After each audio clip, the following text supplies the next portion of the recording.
Le pain. Mais avant cela, Nicolas Bouzou, l'économie. Alors Valérie Pécresse est l'invitée tout à l'heure à 8h13 jusqu'à 9h du rendez-vous de la présidentielle sur Europe 1. Vous partagez, je le disais, cette semaine avec elle la une de l'Express. Vous avez longuement débattu avec elle.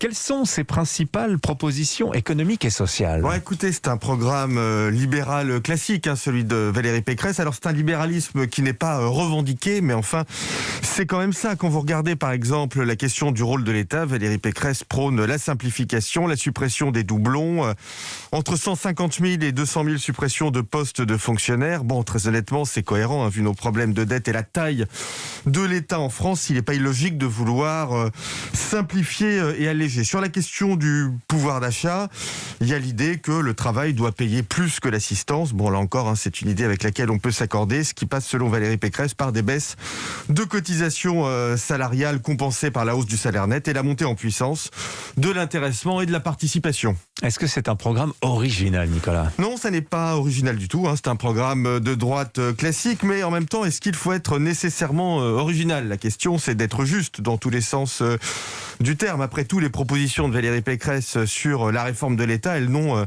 jamais été appliquées en France. La France traîne des problèmes économiques depuis plusieurs décennies. La question de la compétitivité, la question du manque d'innovation, la question en effet de la taille de l'État.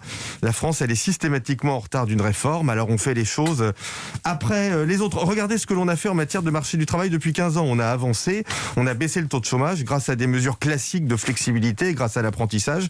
Alors ce ne sont pas des mesures originales, on les a prises avant les autres, mais enfin, c'est quelque chose qui a fonctionné. Aujourd'hui, le taux de chômage dans notre pays est au plus bas. Alors, quelle différence vous voyez entre le programme de Valérie Pécresse et ceux d'Emmanuel Macron, Marine Le Pen ou encore Éric Zemmour ? Alors, avec Le Pen et Zemmour, il y a une vraie différence. C'est le protectionnisme. Valérie Pécresse ne remet pas en cause la mondialisation. Avec Emmanuel Macron, alors il n'y a pas encore de programme. J'espère qu'on en aura un avant 2027.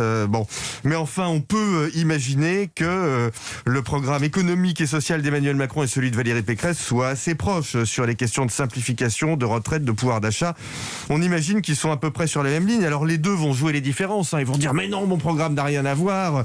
Valérie Pécresse dira je vais faire l'inverse de ce qu'a fait Emmanuel Macron. Mais enfin, c'est un immense non-dit. En réalité, ce sont des programmes qui sont très proches. Vous savez, sur le plan économique et social, dans cette présidentielle, pour l'instant, je dirais qu'il y a trois camps. Il y a le camp protectionniste interventionniste, c'est celui de Mélenchon-Le Pen. Il y a le camp protectionniste poujadiste, c'est celui d'Éric Zemmour. Et puis, il y a ce que l'on pourrait appeler les libéraux tempérés, Pécresse et Macron. Et d'ailleurs, si je regarde les sondages, malgré tout ce que l'on dit, les libéraux modérés ne sont pas si mal placés que ça. Merci Nicolas, excellente journée à vous.